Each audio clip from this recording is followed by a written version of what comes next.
Trata-se de uma família na qual tive a oportunidade de conviver por alguns anos. Moramos em um beco entre os anos de 2003 e 2005, onde as casas pertenciam a essa família. As outras casas eram ocupadas por membros dessa família. Um casal de idosos na faixa de 60 anos. A filha mais velha tinha por volta de 40 anos e já tinha 3 filhos, um garoto de aproximadamente 8 e 2 filhas na faixa dos 20. Uma delas tinha um filho de 3 anos. Uma família comum, como qualquer outra, exceto pelo comportamento estranho da filha do casal de idosos, que já me surpreendi algumas vezes pela manhã, cedo, ou no início da tarde, de maneira rara e discreta, fazendo espécie de rituais lá no final do beco. Lembro que uma vez pela manhã cedo, não consegui suportar o cheiro estranho de uma fumaça que saía de um recipiente de ferro, do tamanho de um copo, que ela balançava por uma corrente, enquanto proferia algumas palavras a sussurrar. Confesso que fiquei bem inquieto quando vi a cena. Mesmo quando percebia que estava sendo observada, não se intimidava e seguia com o ritual normalmente até concluir.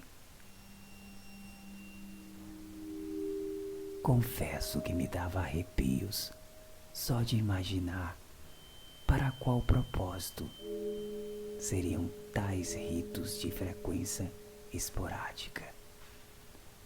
De fato, posso afirmar que nada de anormal me aconteceu no período em que morei com minha família naquele tempo.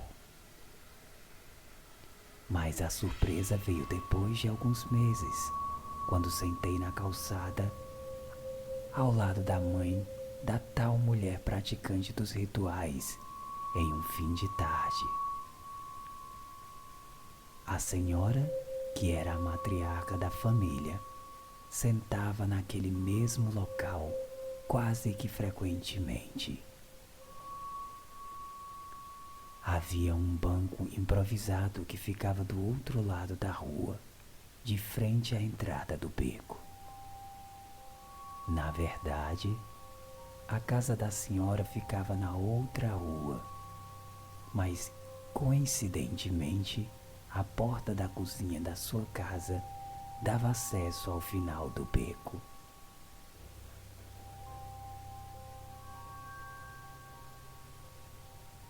Próximo à porta da cozinha, havia uma pequena construção de um possível cômodo que a filha da senhora pretendia construir. As paredes da construção já estavam em processo e na altura de aproximadamente 1 metro. À noite, aquela parte do beco onde era pouco iluminado ganhava um aspecto bem sombrio. Muitas vezes no início da noite, a senhora preferia passar pelo beco e entrar pela cozinha para não ter que fazer o trajeto mais longo até a outra rua. Mas foi em uma ocasião em que me sentei ao lado dela e fui surpreendido quando ela me contou que certo dia era um fim de tarde e o sol já estava a se pôr quando ela preparava o jantar na cozinha e pôde ouvir o barulho estranho vindo da tal construção. Mesmo não tendo uma boa visão, ela ainda pôde ver mãos pequenas segurando o topo da parede e em seguida se desprendiam, dando a ideia de que havia alguém por trás daquelas paredes. Eram mãos de criança. Ela então chamou, mas ninguém respondeu e resolveu ir até lá para descobrir quem poderia ser. E ao chegar lá, o lugar se encontrou vazio. Ela achou estranho, mas não se abalou. Preferiu acreditar que era apenas coisa de sua cabeça.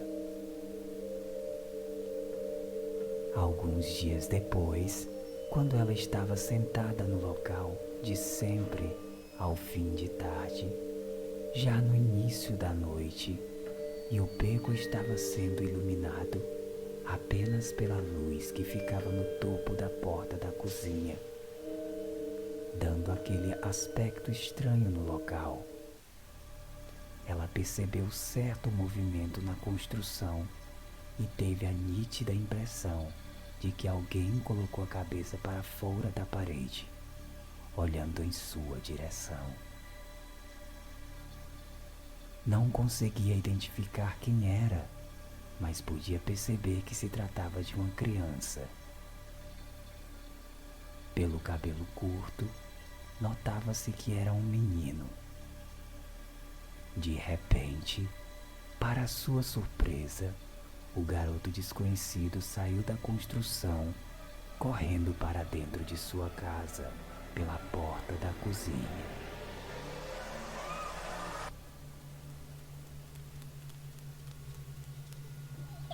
Ela gritou para repreendê-lo, mas foi inútil.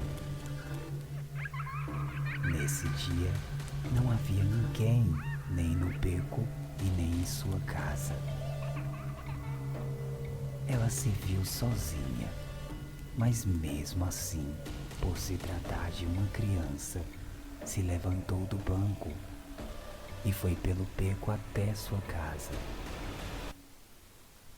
Enquanto andava pelo escuro do beco, pôde ouvir levemente alguns passos e risos de criança. Ao chegar na cozinha, pôde ouvir passos leves pelo corredor, indo em direção à sala.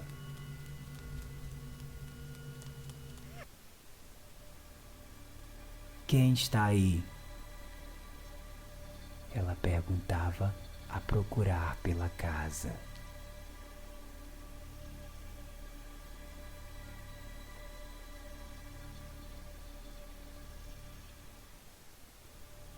Ao chegar na sala, não encontrou nada.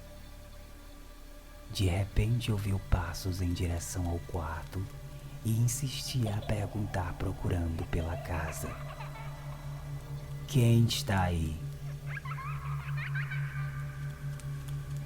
Então, ela foi em direção ao quarto e deu uma rápida observada sem nada encontrar.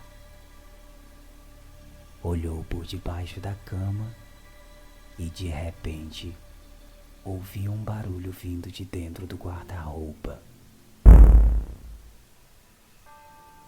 Sentiu certo medo, mas sua indignação com tal brincadeira era mais evidente. Então, foi até o guarda-roupas e abriu levemente a porta. Mas não havia absolutamente nada além das roupas. Quem está aí? Eu sei que tem alguém tentando me pregar peça. De repente, ela ouviu um barulho estranho vindo debaixo da cama e foi até lá conferir. Mas, para seu espanto, logo ao se ajoelhar para ver, sentiu um leve toque frio de uma mão assentar em seu ombro. E uma sombria respiração se aproximou de seu ouvido. Aquilo lhe causou um arrepio indescritível que a senhora mal pôde se mover.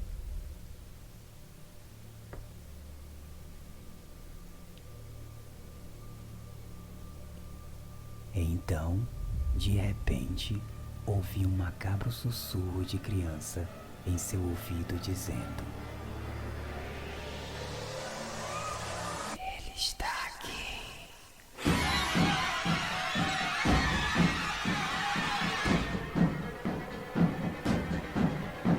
A senhora olhou rapidamente a seu lado para tentar ver quem poderia ser, e no máximo constatou apenas um vulto escuro desaparecendo, e em seguida risos de criança e passos rápidos pelo corredor, indo em direção para fora de sua casa.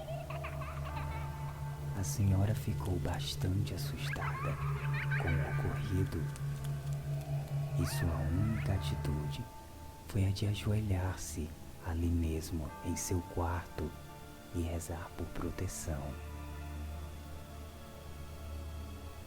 Na semana seguinte, um de seus irmãos faleceu de infarto. Uma semana após o falecimento de seu irmão, um tio dela também faleceu, mas de dengue hemorrágica. Na semana seguinte, após a morte de seu tio, uma prima dessa senhora faleceu em um acidente de trânsito.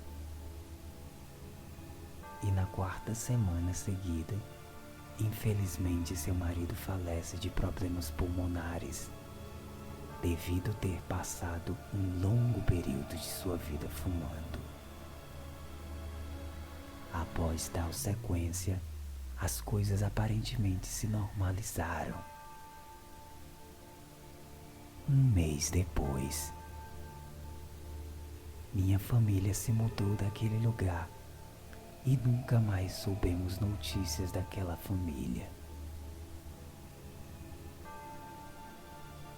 O que seria esse menino? Alguma espécie de mensageiro? Será que os rituais da filha da senhora têm alguma ligação com o menino?